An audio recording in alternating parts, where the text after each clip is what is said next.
আগামী শনিবার বিকাল 3টায় সকল বিশ্ববিদ্যালয় এবং কলেজ থেকে বিক্ষোভ মিছিল বের করা হবে। আগামী রবিবার সকল কলেজ ও বিশ্ববিদ্যালয়ে ক্লাস পরীক্ষা দেওয়ার জন্য ছাত্র ধর্মঘট পালিত হবে। আদালতের বিরুদ্ধে আমাদের কোনো অবস্থান নেই। এখানে আদালতের মতো কাজ করবে। আমরা ছাত্ররা আমাদের দফা দাবি আমরা রাজপথে আদায় করে নেব। আরেকটি বিষয় হচ্ছে যে 2018 সালে যখন গণ আন্দোলনের প্রেক্ষিতে যে নির্বাহী বিভাগ এখানে 2018 সালে পরিপত্রটি জারি করলো কোটা বাতিল করে, আজকে বিচার বিভাগ দিয়ে যখন সেই কোটাটিকে আবার পুনর্বহাল করা হলো, সেটা শিক্ষার্থীদের সাথে একটা প্রহসন। এবং এই যে রাষ্ট্রযন্ত্রের মধ্যে সমন্বয়হীনতা, তার নির্বাহী বিভাগ একটি আদেশ দিচ্ছে এবং বিচার বিভাগ সেই আদেশটি বাতিল করে দিচ্ছে। আমরা বলতে চাই, রাষ্ট্রযন্ত্রের ভিতরের এই অন্তর্দ্বন্দ্বের সাথে শিক্ষার্থীদের কোনো সম্পর্ক নেই। তারা নিজেদের মধ্যে সমন্বয় করুক এবং শিক্ষার্থীদের দফাগুলোকে বিবেচনা করে দ্রুত সময়ের মধ্যে সেটি পূরণ করে দিক।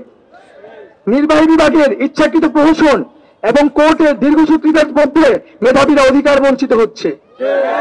একদিনের জন্য আমরা এটি বরদাস্ত করব না।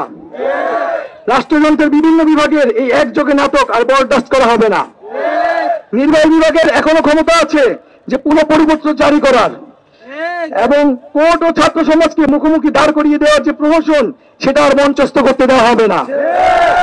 আমরা আমাদের আন্দোলন চালিয়ে যাব, আদালত তাদের কার্যক্রম তার মতো চালিয়ে যাবে। আদালতের প্রতি আমাদের সুপারিশ থাকবে, মহামান্য আদালত যাতে আমাদের কথাগুলো বিবেচনা করে।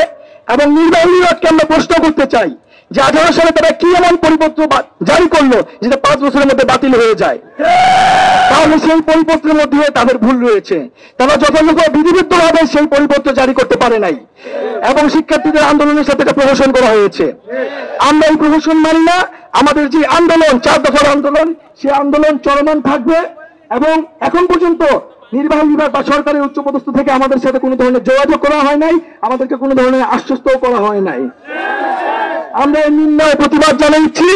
আজকে সারা দেশে এবং ঢাকা শহরে আমরা শাহবাগ সহ বিভিন্ন জায়গায় শিক্ষার্থীরা স্বতঃস্ফূর্তভাবে আজকে অবরোধ কর্মসূচি গড়ে তুলেছে।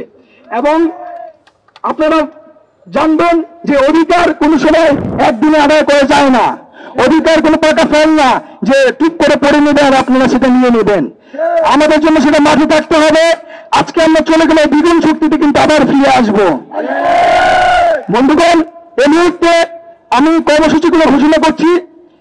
আগামী শুক্রবার অনলাইনে অফলাইনে আমাদের জনসংযোগ হবে 4 দফার ভিত্তিতে এবং সারা দেশে সমন্বয় করা হবে।